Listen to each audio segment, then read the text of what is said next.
Second opinion, my Samsung washer is giving me error. AE6 the main control board has a flashing green light.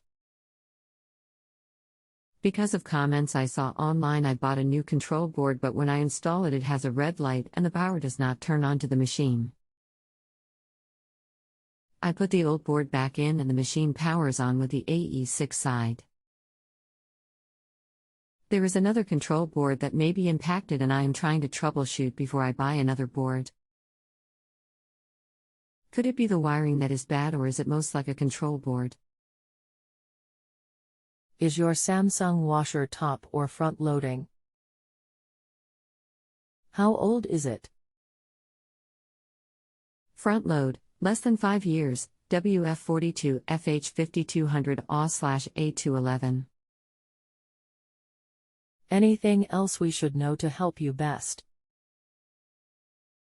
No. Thank you for your question.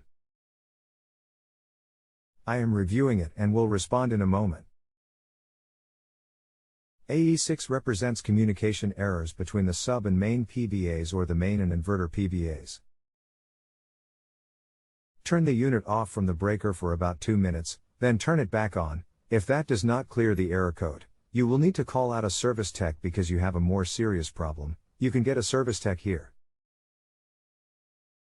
https://www.searshomeservices.com/repair.